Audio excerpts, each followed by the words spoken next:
Hello students, let's start solving questions of indefinite integrals. Last video में हमने बात किया कि इनडेफिनिट इंटीग्रल्स में या इंटीग्रेशन में कौन कौन से फार्मूले हमको यूज करने हैं जो हम डिफरेंशिएशन का ठीक उल्टा पाते हैं। अब ये इंटीग्रेशन का क्वेश्चन कैसे स्टार्ट होगा, किस टाइप के क्वेश्चन रहेंगे, अभी इनिशियल वीडियो में हम देखेंगे सिंपल फंक्शन, छोटे छोटे क्वेश्चंस या ऐसे एक्सप्रेशन जिसमें प्लस माइनस से टर्म सेपरेटेड होंगे, कुछ ट्रिग्नोमेट्रिक फंक्शंस रहेंगे। इस वीडियो में पहले हम बहुत ही इनिशियल फंक्शंस लेते हैं, टर्म्स लेते हैं। Question is integrate following function with respect to x. अब यहाँ पर हमने 4 क्वेश्चन दिया हुआ है। 0 इसको इंटीग्रेट करना है, 1, third question x, fourth is x to the power 99। Solve करते हैं। Integration of 0 with respect to x, इसका कोई रिजल्ट नहीं होगा। हम एक आर्बिट्ररी इंटीग्रल कांस्टेंट c लिख देंगे। ऐसा क्यों? सिंस डिफरेंशिएशन ऑफ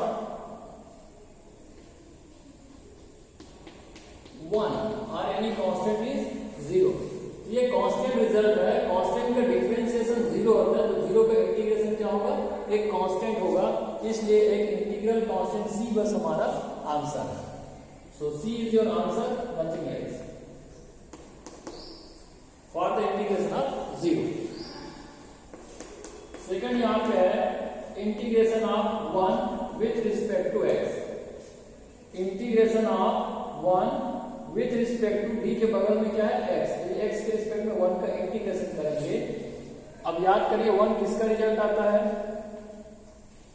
x का, since d by dx of x, x को x के टर्म में आप डिफरेंशिएट करते हो तो रिजल्ट आता था 1।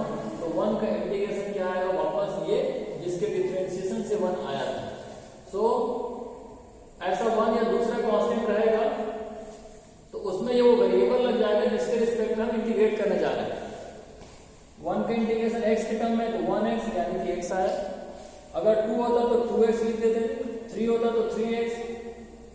जैसे यहां पर मैं a लिख दूं, एक कांस्टेंट ही आया है बस, तो a बाहर इंटीग्रेशन ऑफ dx, यहाँ कुछ नहीं है 1 है, अल्टीमेटली a बाहर जो है और 1 का x आपका आंसर होगा, प्लस एक इंटीग्रल कांस्टेंट लास्ट में हम लगा देते हैं c। अगर यहाँ पे 5 है, 5 को इंटीग्रेट करना पड़ा तो 5 बाहर करोगे, 1 dx, 1 का इंटीग्रेशन, ये 5 बाहर, इसमें x लगा प्लस इंटीग्रल कांस्टेंट। तो 1 का इंटीग्रेशन मैंने x लिखा और आगे आपको समझाना चाह रहा हूं। कोई भी कांस्टेंट हो, a है, 5 है, एनीथिंग, x के रिस्पेक्ट में इंटीग्रेशन होगा तो उसके रिजल्ट में कांस्टेंट इनटू x आपका आंसर होगा। यहां पे हम नेक्स्ट क्वेश्चन लेते हैं। हमारा थर्ड इंटीग्रेशन के लिए x को इंटीग्रेट करना है। Integration of x with respect to x, x का x के टर्म में इंटीग्रेशन, तो इंटीग्रेशन का फर्स्ट फार्मूला यहाँ पे यूज होगा। x to the power n का जो इंटीग्रेशन होता है, पावर बढ़ जाता है x to the power n plus 1 upon n plus 1। तो यहाँ पे x पावर कुछ नहीं है, दैट मीन्स 1 है, 1 को अलग से दिखाया नहीं जाता। इसका इंटीग्रेशन रिजल्ट हो जाएगा n plus 1 upon n plus 1। जो मैं n बोल रहा हूँ फार्मूला का, वो n यहाँ पे 1 है, तो 1 plus 1 upon 1 plus 1 plus integral constant.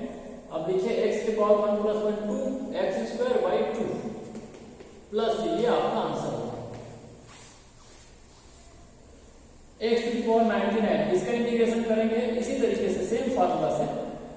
Integration of x to the power 99 with respect to x, इस d के बगल में x जो बता रहा है, x के रिस्पेक्ट में x टू द पावर 99 का इंटीग्रेशन हो रहा है।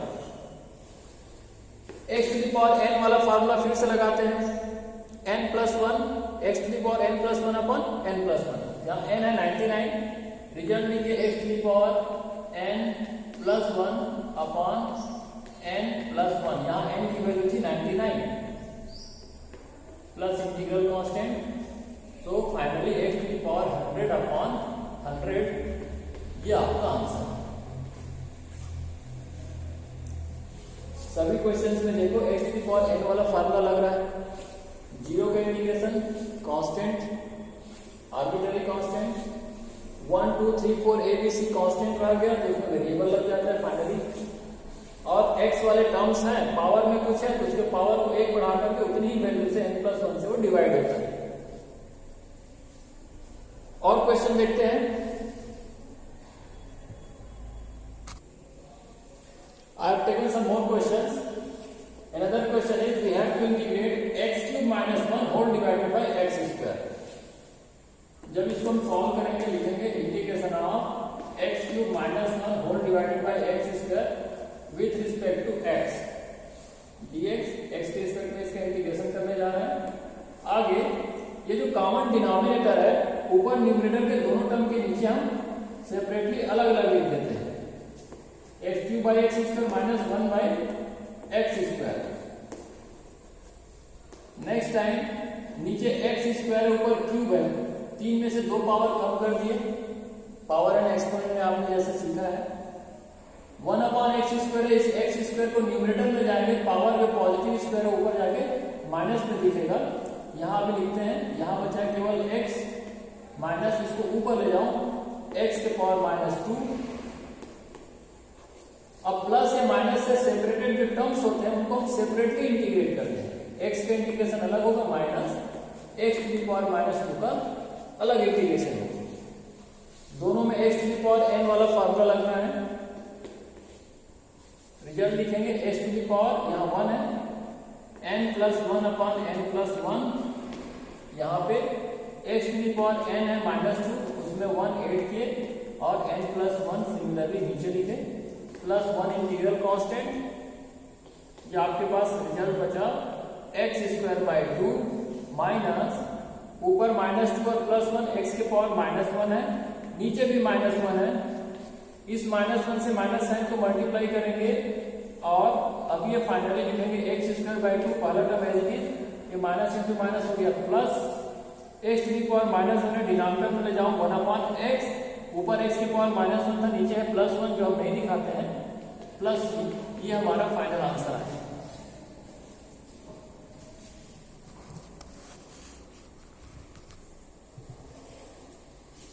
तो दोनों ही टर्म अलग अलग जो हुए, x का x³ पहले भी कर चुके हैं, 1 है पावर n+1/n+1 तो x²/2 बना, माइनस ये वाला यहाँ n है -2, x⁻n+1/n+1, यहाँ पावर है -1 बचेगा, यहाँ भी -1 बचेगा। इस -1 से इस साइन को मल्टीप्लाई करके कर दिया प्लस, x के पावर -1 डिनोमिनेटर में ले गए 1/x और एक इंटीग्रल कांस्टेंट लास्ट में लगा दिए।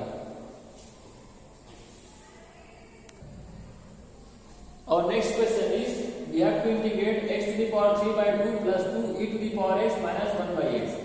प्लस माइनस से सेपरेटेड टर्म्स हैं, सभी का अलग अलग इंटीग्रेशन होगा।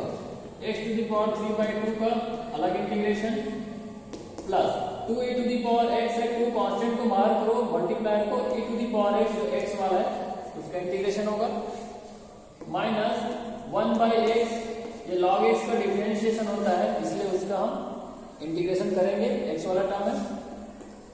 x⁻3/2 के लिए x⁻n वाला फार्मूला लगाते हैं, x⁻n +1/n+1, ये रिजल्ट मैंने लिख दिया इसे, प्लस 2 बाहर इंटू में e⁻x का इंटीग्रेशन नो चेंज e⁻x ही होता है, माइनस log x का डिफरेंशिएशन 1/x, तो 1/x का integration log x to the base e।